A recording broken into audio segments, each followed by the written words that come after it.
नमस्कार, आप देख रहे हैं भारत न्यूज नेशन। मैं हूं आपके साथ अक्षिता मौर्य। आइए रुक करते हैं खबर की ओर। सपा नेता के विवादित बोल, राम का नारा लगाने से कुछ नहीं होगा, मंदिरों में ताकत होती तो मुगल हावी ना होता।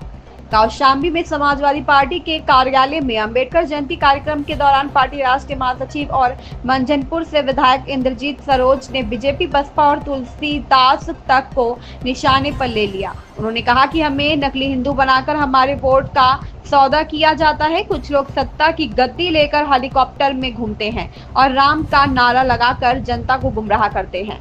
इतना ही नहीं, उन्होंने मंदिरों की ताकत पर सवाल उठाते हुए कहा कि अगर भारत के मंदिरों में ताकत होती तो मोहम्मद बिन कासिम, महमूद गजनवी और मोहम्मद गौरी जैसे लुटेरे देश में नहीं आते। अगर ताकत है तो सत्ता के मंदिर में है कि बाबा अपना मंदिर छोड़ करके सत्ता के मंदिर में विराजमान है, हेलीकॉप्टर पर चलने का काम करते हैं। राम का नारा लगाने से कुछ नहीं होगा, जय श्री भीम का नारा लगाइए तो आप आगे बढ़ेंगे। इंद्रजीत सरोज ने खुद को जय भीम का सच्चा अनुयायी बताते हुए कहा कि इस नारे की बदौलत वह 5 बार विधायक और 1 बार मंत्री बने। तुलसीदास को लेकर भी उन्होंने विवादास्पद टिप्पणी करते हुए कहा, तुलसीदास ने लिखा कि अगर कोई नीच जाति का व्यक्ति पढ़ लिख जाए तो वो सांप के दूध पीने जैसा होता है। उन्होंने हमारे लिए बहुत कुछ लिखा, लेकिन अकबर के समय रहते मुसलमानों के खिलाफ कुछ नहीं लिखा। शायद उनकी हिम्मत नहीं पड़ी।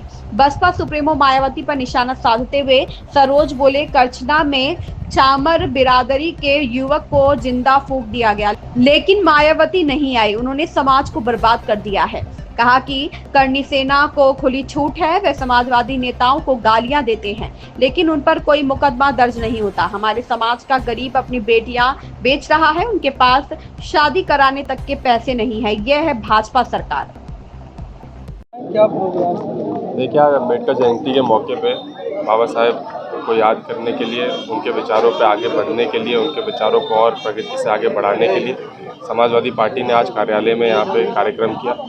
और उत्तर प्रदेश के और देश के हर ज़िले में समाजवादी पार्टी जो पीडीए का नारा लेकर चल रही है, बाबा साहेब के संविधान को बचाने का जो काम कर रही है, हर जिले स्तर पे उन्होंने कार्यक्रम करने का काम किया। और आज कौशाम्बी में हमारे लोगों ने, हमारे पार्टी के सब वरिष्ठ पदाधिकारी यहाँ पे थे, हम सब ने भी यहाँ पे कार्यक्रम करने का काम किया।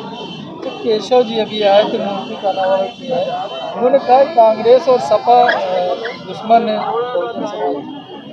देखिए, सब लोग जानते हैं किस तरीके से इस भारत के सबसे बड़े पार्लियामेंट में उनके सबसे उच्च नेता ने किस तरीके से बाबा साहेब के खिलाफ बात रखने का काम किया। और आए दिन पिछले साल जो चुनाव हुआ था तो पूरे देश भर में भारतीय जनता पार्टी के लोग किस तरीके से बाबा साहेब के बनाए हुए संविधान को खुद ख़त्म करने की बात कर रहे थे, आरक्षण को ख़त्म करने की बात कर रहे थे।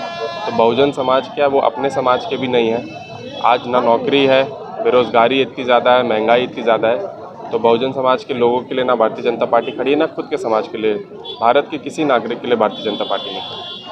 अभी आपके पिताजी कह रहे थे कि राम जी का नारा लगाने से कुछ नहीं होगा,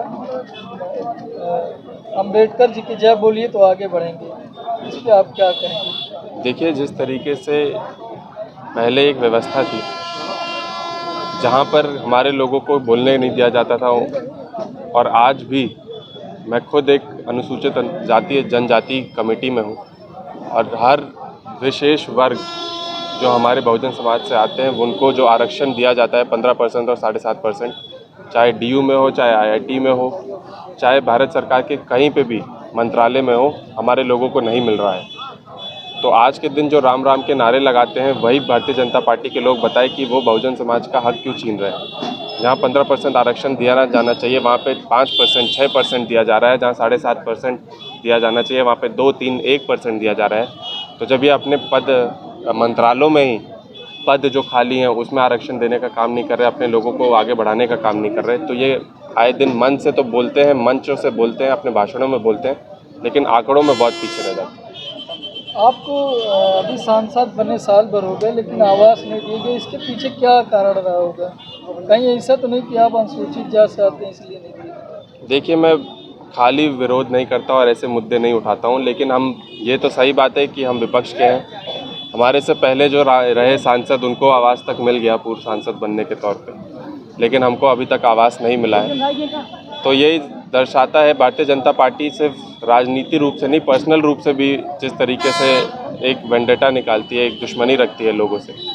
और मैं बहुजन समाज से आता हूँ, ये कोई मैं बोल रहा हूँ तो नहीं, लेकिन क्योंकि ये राजनीतिक मुद्दा हो जाएगा, लेकिन हाँ ज़रूर कि मैं विपक्ष से आता हूँ और उनके जो भी नीतियाँ हैं उनका भारी विरोध करता हूँ। अपने लोगों का जो भी समस्या है वो जन जन तक पहुँचाने का काम करता हूँ, पार्लियामेंट में उजागर करने का काम करता हूँ। शायद इसी वजह से मुझे अभी आवाज़ नहीं दिया।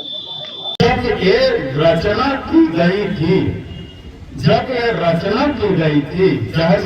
जो है रामायण की महर्षि वाल्मीकि जी की, चाहे महाभारत की, और एक और है रचना जो है, और महाभारत और एक और है जो वेद व्यास ने और लिखा है, गीता की रचना हो, चाहे महाभारत की रचना हो, चाहे वाल्मीकि कृत रामायण की रचना हो, चाहे रामचरित मानस की रचना हो, उस समय भारत में शूद्रों को पढ़ने का अधिकार नहीं था।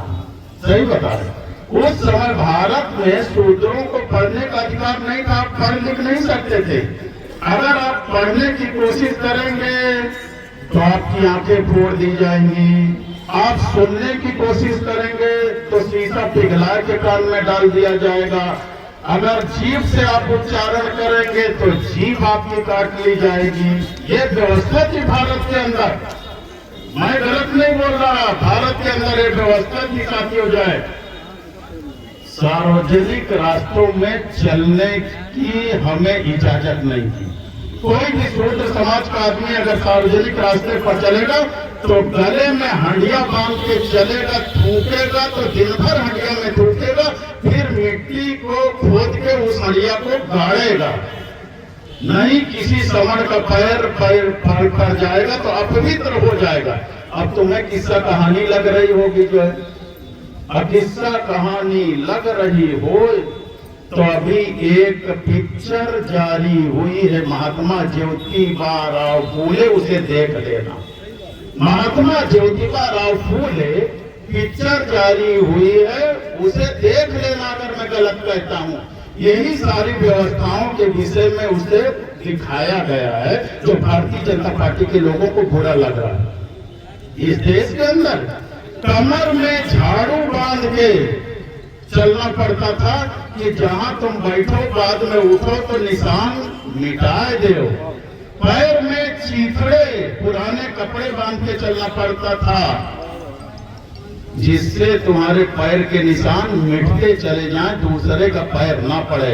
ये भारत देश का इतिहास है जो आज हमें नकली हिंदू बना के हमारे वोट का सौदा करते और राजपाट लेके हेलीकॉप्टर से चलते हैं। अगर भारत के मंदिरों में ताकत होती तो मोहम्मद बिन कासिम ना आया होता। भारत के मंदिरों में ताकत होती तो महमूद गजनवी ना आया होता।